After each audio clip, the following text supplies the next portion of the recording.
Hello, beautiful humans. Welcome to the podcast where I have juicy conversations with beautiful humans for your weekly dose of inspiration. I'm Jennifer Norman, founder of the Human Beauty Movement and your host. This podcast counts on your support, so I encourage you to hit that follow button, rate us and review us, and share this episode with your favorite people. So it wasn't until later in life, after I had over about $1 million to invest, that I decided to hire a financial planner. And let me tell you, they aren't all alike. While helping you meet your wealth management targets is, of course, the ultimate goal, the way to get there varies greatly. If you're a person that believes in achieving the highest yields in a Machiavellian style, certainly that is one way to invest. If, on the other hand, you believe in the importance of investing in companies working to build a regenerative future, that will certainly render a different strategy. No doubt there's been a lot of controversy lately about investment strategies that heavy up on ESG, sustainable businesses. Is it fiscally prudent to put your money in environmental, social, and government investments? Here to talk about that and more is Maureen Maguire, co-founder of Terra Blue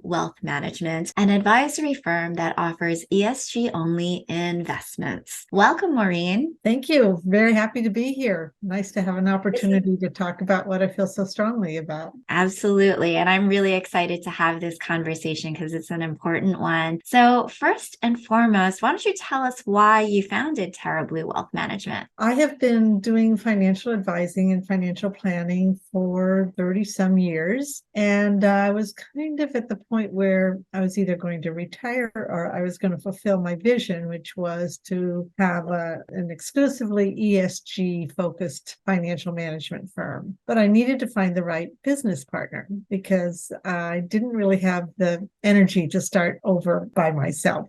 So it took several years, and then I met Vanessa Gillot, who's my business partner. We were both doing pro bono financial planning for Santa Rosa fire victims back in 2019. As we got to know each other over the course of a year or so, we realized that we were very like-minded in terms of our passion for ESG and our interest in financial planning and what that does for our clients. So went from Maguire Wealth Management to a firm that we co-founded in 2020, just before COVID, Terra Blue Wealth Management. And our focus is exclusively on ESG investments, and we're very heavy on the financial planning side. So it's worked out really well, far beyond my expectations. It just happened that the Airbnb IPOs were happening. Vanessa is a millennial. She resonates very well with the millennial population. And so she became very talked about in the bulletin boards, shall we say, with the tech sector and executives in the tech sector. So Terra Blue took off in spite of COVID. It actually worked to our advantage. I hate to say that, but to not have to meet in person with the volume of new business coming in made it possible to keep up, shall we say, with just starting out. My background has been financial planning first, investment management as outcome of the financial planning. I can't possibly design a portfolio without knowing everything about my clients before I make a recommendation. And a lot of my clients are social justice oriented in my age group. So civil rights activists, going back to the 60s, that type of thing. But there's also in my age group and older people who either their parents or in some cases even themselves are influenced by the Great Depression. So for them, thinking about financial security is more about accumulation. More is better. And that's understandable given the scarcity that they experienced or their parents experienced. I myself didn't really understand what financial security was until I entered this profession as I started to learn about it. I came from a blue-collar family, and I was really interested in how people achieve financial security. And it didn't take long for me to realize that it had very little, if anything, to do with how much money a person had. Yeah. Because I work with clients who live on what I consider very meager means, and they're financially secure because they don't have a flashy lifestyle. They're content within the means. I have another client for 20 some years who's a lovely lady, and she has $20,000 of income a month that she does not have to work for, does not have a mortgage, and she has to be on a budget.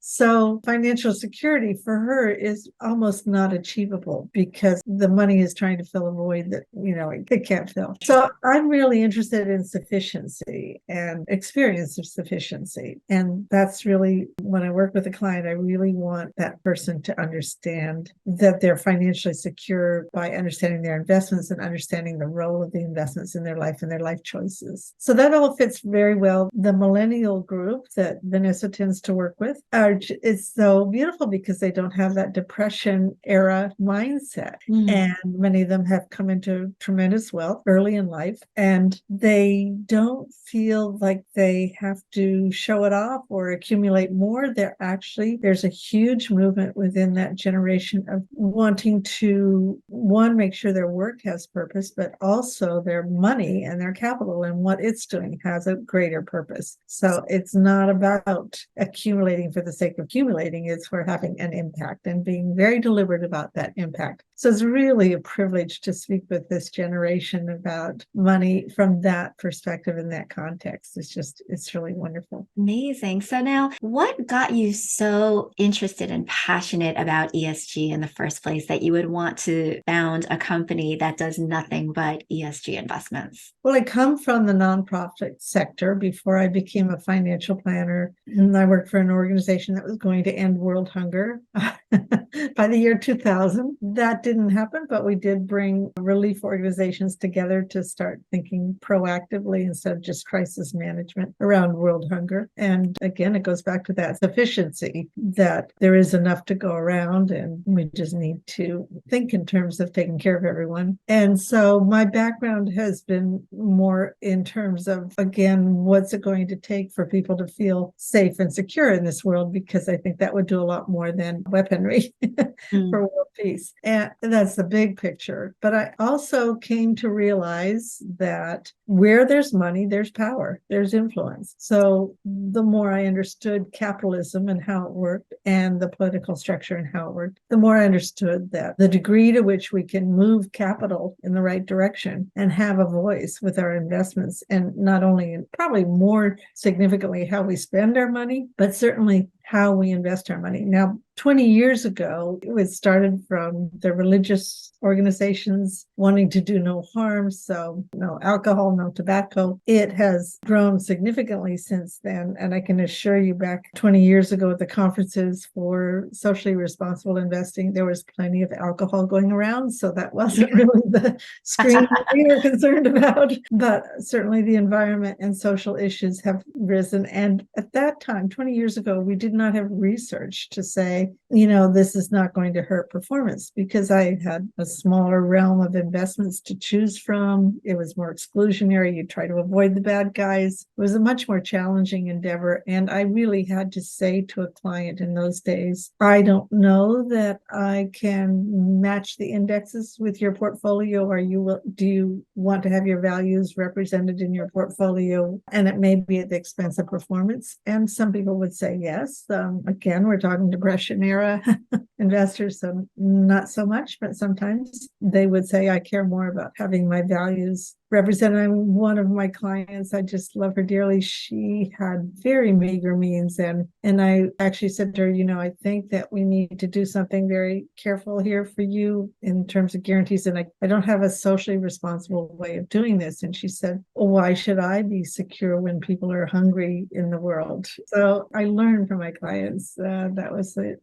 She literally did not see her needs as being more important than the person in Africa trying to carry water to the family. And she has held to that value in all the years I've worked with her. Yeah, I think that a lot of people will say, okay, I care very much about nonprofit, about charity. And so they will give money or they'll donate as part of, maybe it's a tax exclusion or something like that. But they don't necessarily think that it is a long-term strategy for them to retire on. They might have a bit of skepticism about whether or not that is actually fiduciarily responsible or a way to get the kind of of growth and the goals that they want in order to retire comfortably. What would you say to people like that? Okay, so fast forward to today from Yeah. that era, and you will find that not only does it make sense from a fiduciary standpoint, but in fact, it's possibly neglect on your part to not take climate change, for example, into account. Mm-hmm. So we've seen evidence of it in terms of during COVID, the companies that treated their employees well are the companies that, for the most part did well. The companies who made their employees work when they were sick got into big trouble. Reputational risk. Wells Fargo is an example. Volkswagen pretending to do the right thing. So to the degree that we are holding companies accountable, and more we are, to do the right thing by their community, by their employees, is a degree to which you have less risk exposure, really, to climate change, to reputational risk. It just makes sense. A company that is taking care of the larger community and not just the CEO tends to be a more well-run company. So that being said, will it outperform at all times? Not necessarily. If you're not doing traditional energy stocks, the recent history is a good example. Yeah. Prior to 2022, not having exposure to all of the oil stocks that are in the index worked well in our favor. Those stocks were really depressed. Then the COVID hits, oil and gas companies have an opportunity to raise prices and increase their profits hugely, significantly. Mm-hmm. And now it's somewhat of a disadvantage to be less exposed to the energy sector. So there's always going to be short-term periods of time where the ESG focus may be somewhat to an advantage or to a disadvantage. But the whole concept to ESG, which we, spoke to 20 years earlier, but we couldn't prove. Now we have evidence for a lot of research showing that having a perspective that is based on the long-term outcome rather than shareholder returns quarter by quarter. If you just think about running a household based on what happened this quarter, next quarter, do we have enough money in? Oh, we can go to Disneyland. We have money now. Mm-hmm. That's just not how you run a company. Mm-hmm. You need to be thinking in terms of, if we have turnover, that is expensive. It takes a lot of resources to bring in new employees. So we better take care of the employees we have. That may not show up from one quarter to the next, but long term, it does show up. Likewise, if you're taking into account the toxic waste, the impact it's having on your community, and what can we do to make sure it isn't harming the drinking water for our town. That may not show up quarter to quarter, but eventually it catches up with you, and you end up having to pay for your sins if you're not paying attention. Yeah, I was going to say, like, recently with the, financial upset that we've had, and a lot of people, unfortunately, are pointing to Silicon Valley Bank as being an example of, they put all their eggs in their basket on DEI and ESG, and look what happened. It was risky. So a lot of people are using that almost to scapegoat the fact that, maybe ESG isn't where you want to put your money. What would you say to that? I think it's a compliment that there is so much pushback to ESG, and it's because we're having an impact. We're making a difference. We're putting pressure on CEOs. They do not like having their compensation looked at.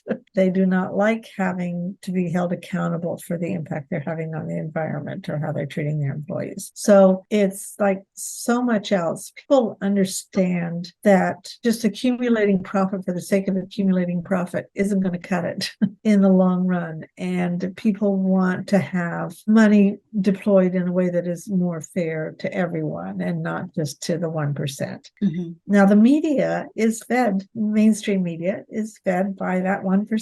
So we don't get that perspective. What we get is distractions and stories. I mean, to say that Silicon Valley Bank went under because they were so focused on DEI that they shows a total misinterpretation and lack of understanding of how banks work and what went into it's much more technical and just an understanding of having long-term money invested and then people wanting their money all at once with bonds. I mean, it has nothing to do with DEI, but it's an interesting distraction. It's an easier way to talk about it. Even the way we measure our economy, if you think about it, GDP, gross domestic product, that's based on consumerism. That's all it's based on. So, and we're only doing well if we keep spending more money and we keep consuming more money. Ultimately, is that really a measure of how our economy is doing when so many people are going hungry, when we have the highest infant mortality rate of any developed country? How can that possibly be a measure of the wealth of our country and the health of our economy? So, well, after the Depression, we had something called democratic capitalism, where the role of the government was to provide a safety net as well as a healthy economy and opportunity for the entrepreneurs and the risk takers. And it worked really well. But in the 1980s, it became more of a focus of less government, more profits, and less control of the media. Could you imagine today trying to make a case for tobacco and smoking being dangerous to your health? You could not do it because there's no regulation around truth versus lies with the FTC. So it's much easier to create distraction. But really, we look around and we see the homelessness on the streets. So we know that so many people can be doing so well, making so much money when so many people are suffering. This is not a healthy economy.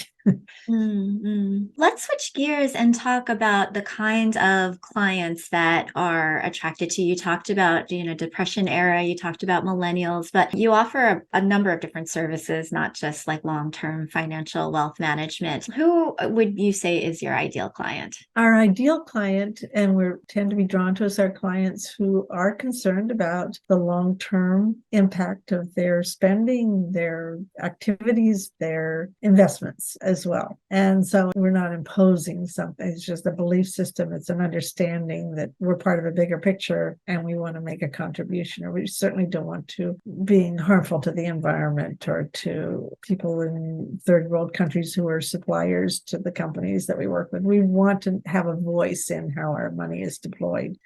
We also like working with people, and people are drawn to us who want to understand their finances, not just be told what to do, but they're lifelong learners like we are, and aware of their choices and how the decisions that people make today have tremendous impact on what the opportunities will be for them when they're 20 years from now, 30 years from now. So ongoing conversations that are deep and meaningful and take into account both the very personal needs of a person, but also how that fits in with the larger picture. Okay. And then in terms of the companies and the types of portfolios that you bring on, how are they vetted? Do you have another company or set of companies that actually go in and look and evaluate these companies based upon a specific set of criteria? Are there different ones for different packages of portfolios? Can you tell us a little bit about that? Great question. Yes, we do not do stock picking. We have someone on our team that does do stock picking and does that through the ESG lens, but that's because he's a specialist in option trading. And for a few people, that's an appropriate fit.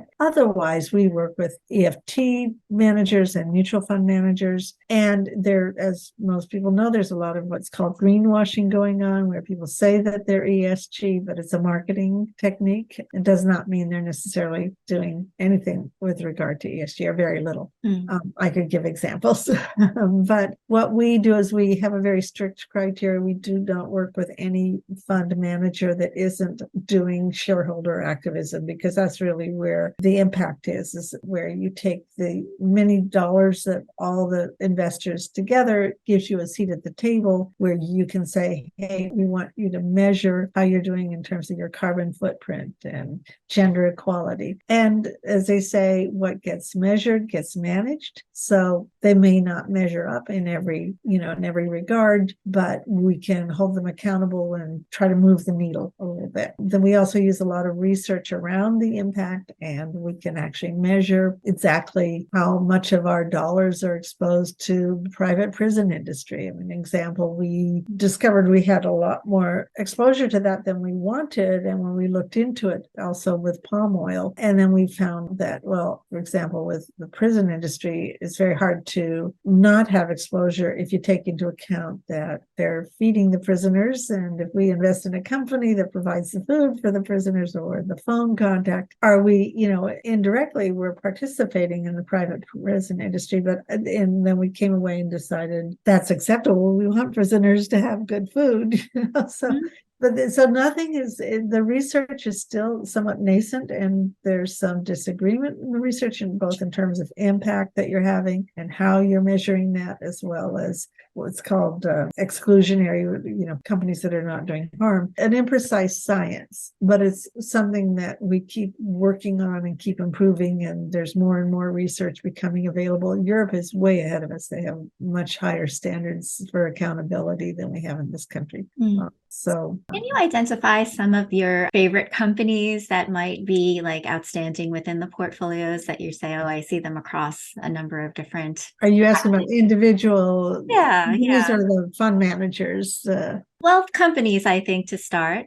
Well, what's most intriguing to me right now, and I can't tell you exactly what the companies are, but I know that with infrastructure bill, that it has opened up tremendous opportunities around environmental impact innovation. And as you can imagine, there's a lot going on in that regard, but now there's funding for it, and it's huge. And so there are companies that have been starting out. They're not just starting, they've been doing this work for a while, but now they have funding to take it to the next level. So I really want to learn more about which companies they are, but we work with Lord Abbott and their bond fund exclusively. It is not just avoiding the oil companies, but looking to the companies that are doing reversing carbon footprint and catching up with what they're doing in Europe, really. And Europe is also then seeing us take the lead with the infrastructure bill. They're also upping their ante. And so there's opportunities abroad as well. So that's the sector that I'm most excited about at this point. Neat. Airbnb does a fabulous job of treating their employees well. I know they get bad press with the party scene and all of that, but they really do. I mean, during COVID, they made housing available to people. They offer all benefits to their employees that above and beyond what you see in most companies. So favorite. Good example. What has surprised you most since you've opened your doors? Since we switched to Terra Blue versus Maguire Wealth Management, I think the demand for what we do, the fact that, it has become very, very popular, as I say, to the point where there's greenwashing. That wasn't quite as robust in 2019 when we started. So I'm surprised. And also, as I say, I want to say magnanimity, a word I don't use very often, but of the millennial generation, their understanding, their leadership, their clarity is so inspiring. I have to agree. Absolutely. Now, you decided to certify Terra Blue as a B Corp. Can you tell us a little bit about that decision? Sure. I learned about B Corps, I don't know, maybe 15 years ago. And when I had my own company, I didn't really have the resources to go through that certification, but it was high on the list. So when Vanessa and I joined forces, within a year, we started that application process. And I really like to be in the company of other business owners who share this vision, this sense of obligation to the larger community. And as rigorous as the process was to become certified, I believe you're B certified as well, right? So you're very, very familiar with it. It was very time consuming, very demanding, but it was very revealing as well, because we, as every B Corp does, I think, strives to get the highest score possible. Started out thinking we deserved a higher score than we actually got. We're still in a very respectable, highest 17% of financial services B Corps score-wise, but we know what we can do to improve. So the continuous quality improvement, we can strive to do better, and we're already doing that. And just working with other B Corps has been really, really fantastic. Yeah. When we're talking about values-minded business, then for financial planning and for wealth management, it's actually pretty extraordinary. I don't think that there's very many of you that really are, in that place where the transparency, the value proposition, the way that you're operating is really, very much involved in social as well as environmental impact. And so, yeah, congratulations on that front. I think part of that is the transition of thinking about capitalism as being something other than for the very, very wealthy and for the benefit of the very, very wealthy. For capitalism to work, I think we really have to go back to what it was before the movement towards deregulation occurred, and where I suppose it was born of the Depression, where there was an understanding that social capitalism is what works, where there is an obligation beyond the shareholders. It's Milton Friedman made a whole argument in favor of the corporations exist only for the benefit of the shareholders. I think we're bumping up against the limits of that model. Really has to serve the larger community. For sure. Well, Maureen Maguire, co-founder of Terra Blue Wealth Management, making the argument for going all in on ESG for your wealth in the future. And it does make good sense to put your money where the sustainable business is. And if people and the planet are prospering, then so can you. Thank you so much, Maureen, for joining me today. Thank you so much for the opportunity. Thank you for listening to the Human Beauty Movement podcast. Be sure to follow, rate, and review us wherever you stream podcasts. The Human Beauty Movement is a community-based platform that cultivates the beauty of humankind. Check out our workshops, find us on social media, and share our inspiration with all the beautiful humans in your life. Learn more at thehumanbeautymovement.com. Thank you so much for being a beautiful human.